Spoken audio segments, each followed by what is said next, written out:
Hello, I'm Chanda Varma. Today I'm talking about one of the most common and favorite saving instrument that we all invest in, fixed deposits, and why it is a costly mistake one needs to avoid.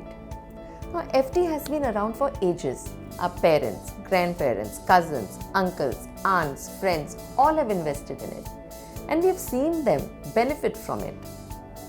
Why do we all invest?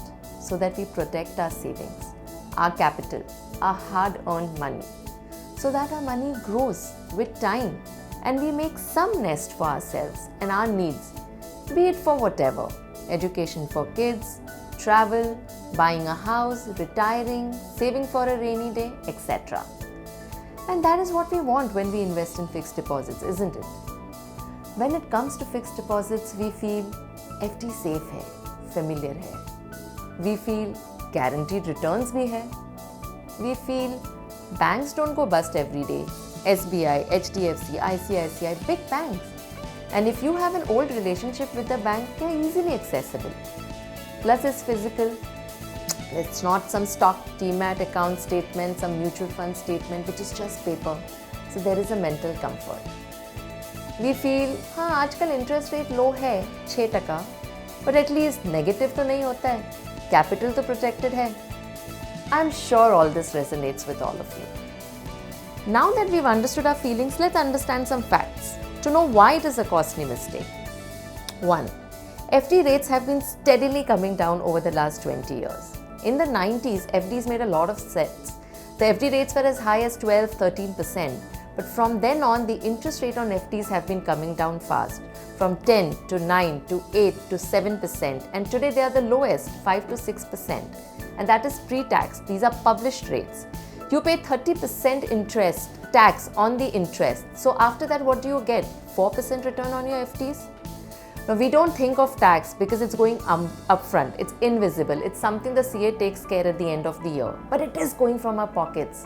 So post-tax, the returns that you get are equivalent to what you'll get in your savings bank account. So your money isn't really growing. You're losing a lot of money in taxes alone. Now there is a third giant called inflation, which again you don't see, but it is eating away your hard-earned money bit by bit. Let me give you an example. Let's say you have an FD of 1 crore and you have 6% rate on it. So you get 6 lakh rupees, very good. But you pay 30% tax, 1,80,000 per year. So what you're actually earning is only 4,20,000, which is 4.2% growth. The inflation in our economy is at 6%. You're getting 4.2% on your FD. So you're not really saving. There is a negative growth, but you don't see it. You just see the interest amount coming in. You see the capital line there, but you forget about inflation. I know personally of a doctor who had kept 5 crore in his FD. And the calculations showed that if he retired at the age of 65 years, he would have outrun his entire FD savings by the time he reached 81 years of age. Therefore, when you are looking at planning your investments for yourself, for long term, anything more than 4 to 5 years, FD is not the right instrument. Yes, it's safe, mostly. But did you know India offers the lowest protection to depositors in case of bank failure? The depositors are secured only to the limit of rupees 5 lakh in case of any eventuality.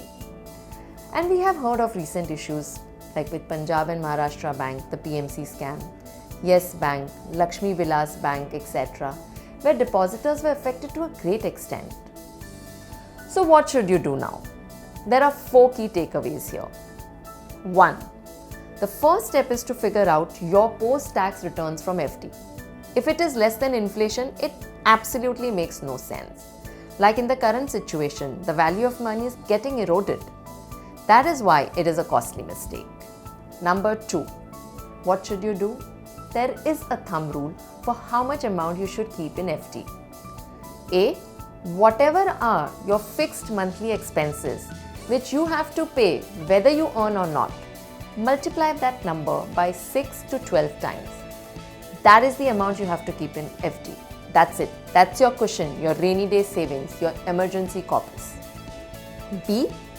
Any expense that you expect is coming up within the next 2 years. It could be your kids' college fees, it could be a big home renovation coming up, it could be a down payment for home or buying a car, etc. It could be a quarterly tax payment. Keep that money in FDs. Number 3. Who should go for FDs as their main investment avenue? Mostly people who are in the zero tax bracket or very senior citizens.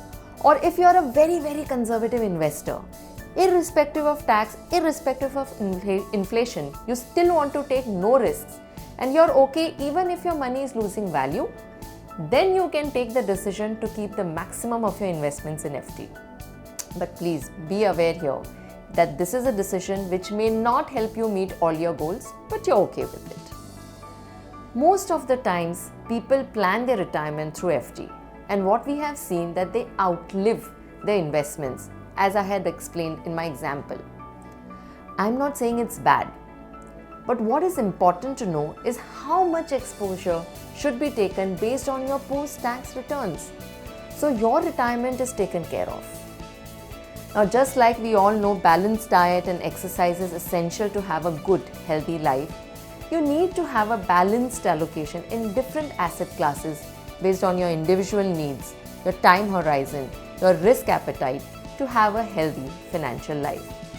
I hope all these help you and you will avoid this one very costly mistake. Thank you. Be safe, be secure, take care.